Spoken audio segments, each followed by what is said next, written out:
Other than cash. Topic क्या है जी? Other than cash. Other than cash का मतलब है कि शेयर इशू करना चाह रहे हैं बट कैश में नहीं, किसमें? एसेट्स के बदले में किसी को क्या कर रहे हैं? शेयर इशू कर रहे हैं। इसमें दो टॉपिक निकल के आती है, पहला परचेज ऑन एसेट, दूसरा परचेज ऑन बिजनेस। क्या बोला मैंने? पहला परचेज ऑफ एसेट और दूसरा परचेज ऑफ बिजनेस। जब एसेट परचेज करते हैं ना, उसके अगेंस्ट में हम क्या कर रहे हैं? शेयर इशूड करते हैं। जब हम एसेट परचेज कर रहे हैं तो उसके अगेंस्ट में क्या करते हैं हम लोग? और बिजनेस परचेज करते हैं ना, तो हमारे साथ दो चीज साथ में आता है, पहला चीज एसेट और दूसरा लायबिलिटी। पहला एसेट और दूसरा लायबिलिटी। मान लो एसेट का प्राइस 5,000 है, एसेट का प्राइस, और उसको हम शेयर इशू 60,000 का कर रहे हैं। 5,000 रुपया एसेट का प्राइस है, 5,000 रुपया एसेट्स का प्राइस है। कितना प्राइस है जी एसेट का? एसेट का प्राइस कितना है? 5,000। शेयर इशूड कितने का कर रहे हैं हम लोग? Share issued 7,000। तो 2,000 जो एक्स्ट्रा हम शेयर इशूड कर रहे हैं 2,000 का, वो क्या हो सकता है? तो सर जी हमारी क्या हो सकती है? क्या हो सकता है? और जब हम कम पे कर रहे होते हैं तो क्या होता है हमारा? Capital leisure. क्या होता है हमारा? Capital leisure. क्या होता है हमारा? तो यहां पे मैंने दो बातें बोली। पहला तो बोला कि purchase on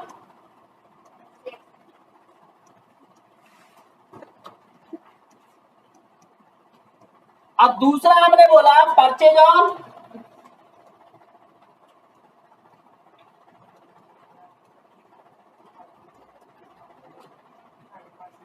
business.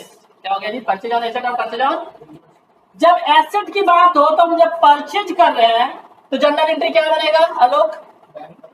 Assets account debit to vendor को। एसेट अकाउंट डेबिट, कभी कभी मिलेगा तुम्हें sundry asset account debit to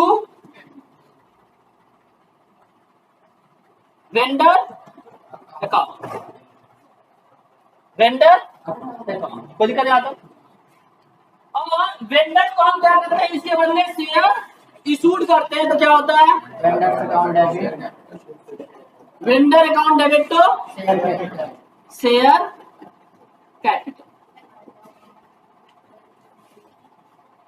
but ये क्वेश्चन अब बिजनेस में होता तो साथ में मैंने बोला हमारे साथ क्या होता है? हमेशा दो चीज होता है, एसेट एक होता है जो हमारे पास आता है, और एक साथ में क्या हमारे पास आ जाता है?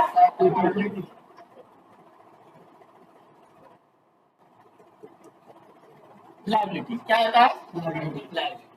कहते हैं कि जब हमारा लायबिलिटी की वैल्यू ज्यादा हो, जैसे मान लो कुछ पैसा हम कैश में भी पे कर देते हैं, कुछ पैसा हम कैश में पे कर देते हैं, तो क्या आ जाता है? To vendor. समझना ध्यान से। पहले तो एसेट परचेज किया मैंने, बोलता हूँ 5 लाख का। कितने का जी? 5 लाख। 5 लाख का। लायबिलिटी मेरे पास आया 50,000 का। कैश में मैंने दे दिया 1,50,000। तो वेंडर कितना आएगा जी? वेंडर कितना आएगा? जनरली देखा जाए तो 5 में से 2 घटा तो 3 वेंडर को मुझे आना था। कितना आना था वेंडर को? बट वेंडर कहता है भाई मैं बिजनेस जब बेचूंगा जब मुझे पैसा 4 लाख रुपए मिल रहा है, 4 लाख रुपए दोगे तो हो सकता है, उसकी मर्जी हो सकती है। क्योंकि सोचो ना, बिजनेस को वो बहुत दिन से चला रहा है, बिजनेस को वो बहुत दिन से चला रहा है, पिछले 5 साल 7 साल से बिजनेस चला रहा है। वो कहता है मैं बिजनेस ही बेच रहा हूँ समथिंग। आप तुम ऐसा समझो कि एक तरह से उसका बिजनेस खरीद क्यों रहे हो, तुम नया बिजनेस क्यों नहीं परचेज खोल रहे हो? तो कहते हैं सर जहां पे वो खोल रखा है ना, मार्केट में सब जानता है कि वहां पे वो सामान बिकता है, तो लोग खरीदने के लिए आते हैं। वहीं पे खोलूंगा, उसी नाम से खोलूंगा, तो नाम मान लो कि बगल में भी खोलता हूँ ना सर, लेकिन नाम देखेगा ना, कहेगा अच्छा ये बंदा वो नहीं है। जैसे आप लोग एक एग्जांपल दूं तो मोमोज खाते हो आप लोग, जनरल 10 दुकान होता है, लेकिन एक ही दुकान पे जाके हम मोमोज क्यों खाते हो? उसके बाद अच्छा है सर, उसका अच्छा लगता है, जो भी रीजन हो सकता है। शक्ल जानते हो और दूसरा नाम जानते हो। एक तो शक्ल जानते हो और दूसरा नाम जानते हो। अब ऐसा सोचो कि जो दादा बेच रहे थे, अब तुमने बहुत सारी मूवी में देखा था कि दादा बेचते आ रहे हैं, बेटा भी बिजनेस को बेच रहा है और उसी गुडविल के साथ बेच रहा है ना जी? तो क्यों हम पैसा ज्यादा ये मांग रहा है, पैसा क्यों ज्यादा मांग रहा है? तो बट एक बात दिमाग में चल रहा होगा, क्या? गुडविल। क्या चल रहा होगा? तो इसने 4 लाख रुपया क्यों मांगा सर जी? क्योंकि साथ में वो कह रहा है कि मैं आपको क्या दे रहा हूँ? गुडविल दे रहा हूँ। क्या दे रहा हूँ? गुडविल दे रहा हूँ 1 लाख रुपए का। कितने का? एक तो ये रीजन हो गया। दूसरा, कोई बिजनेस बंद होने वाला है, बिजनेस बंद होने वाला है, बंद क्यों होता है? तो मार्केट में उसका गुडविल धीरे धीरे क्या हो रहा है? खराब हो रहा है।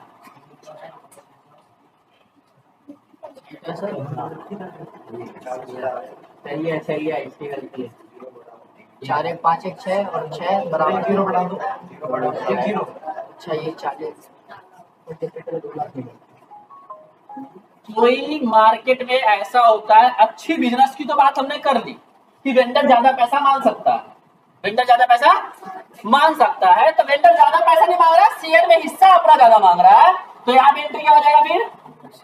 Vendor account debit to vendor account debit to share capital. कितना है जी?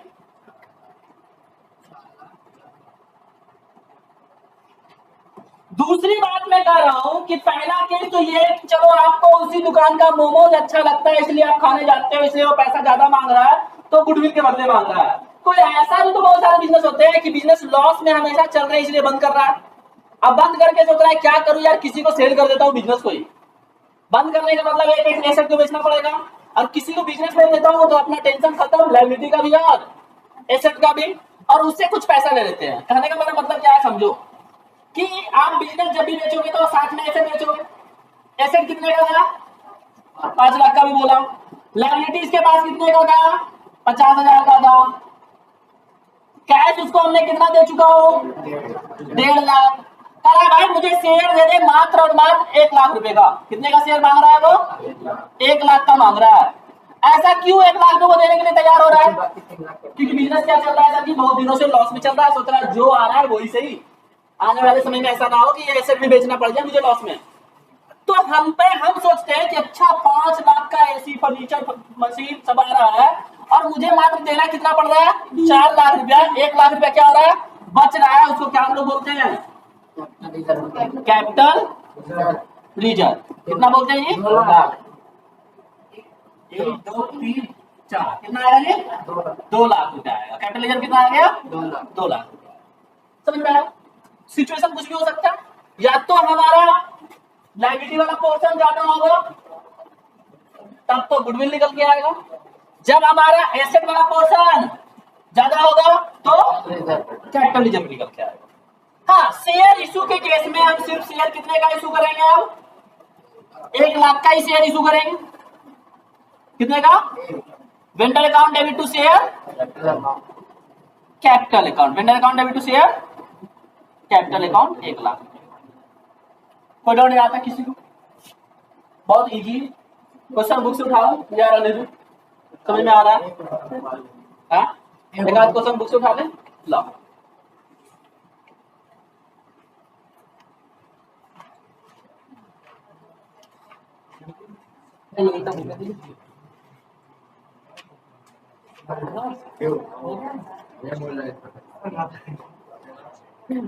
बहुत ज्यादा एक बंदा पीछे आके बैठ,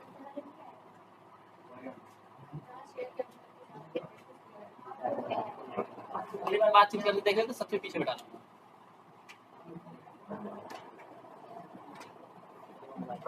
मेरे को बोलने को मजबूर कर देते हो यार, मैं नहीं चाहता हूँ तुमसे बात करना।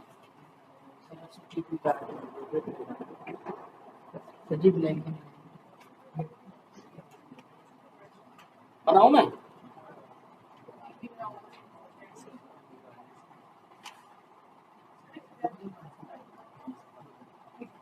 एक क्वेश्चन है 40 number, Z limited purchase furniture costing 2,20,000। क्या क्वेश्चन है जी? Question number 40। क्वेश्चन नंबर 40 बोलता है कि जेड लिमिटेड है जो परचेज ऑफ फर्नीचर कॉस्टिंग, तो फर्नीचर अकाउंट डेबिट करो। Furniture account debit to debit vendor कितने का है जी? 2,20,000 रुपया। करा the payment by to made by issue 9% preference share 100 each premium at 10 rupees. मतलब उसको जो शेयर देने वाले हैं कितने रुपया वाला है? 100 रुपया के साथ 10 रुपए का प्रीमियम, और शेयर का नाम क्या है? 9% difference preference share 9%। 5 general entry in the book of jet limited. अब समझो, purchase account debit to vendor vendor कितने का आ गया जी? 20 2,20,000। कोई डाउट किसी को? नहीं दिक्कत है। अब हम लोग जब ने पढ़ा है कि वेंडर को क्या करता है sir? Debit vendor account debit to share to share capital to preference share capital 9% preference share capital और टू में सिक्योरिटी प्रीमियम प्रीमियम पे हुआ है। बट प्रॉब्लम अब क्या है पता है? 110। अब सोचो ना कि 2,20,000 रुपए का मुझे उसको शेयर देना है और शेयर का टोटल प्राइस कितना हो गया? 110। तो कितना हो गया टोटल नंबर ऑफ शेयर? 2,000। तो 2,000 शेयर देने वाले हैं हम 100 रुपया से, मतलब 2 लाख का, और 2,000 शेयर देने वाले हैं 10 रुपया के प्रीमियम का, 2,20,000। समझ में आया? प्रीमियम वाला में दिक्कत हो जाता है, डिवाइड कर देते हैं। क्या करके निकालते हैं हम लोग? नंबर ऑफ शेयर निकाल लेते हैं, उससे पता लग जाता है हमारा जब भी प्रीमियम का केस हो या डिस्काउंट का केस हो। डिस्काउंट पे तो होता ही नहीं, सिर्फ लिस्ट में होता है डिस्काउंट पे।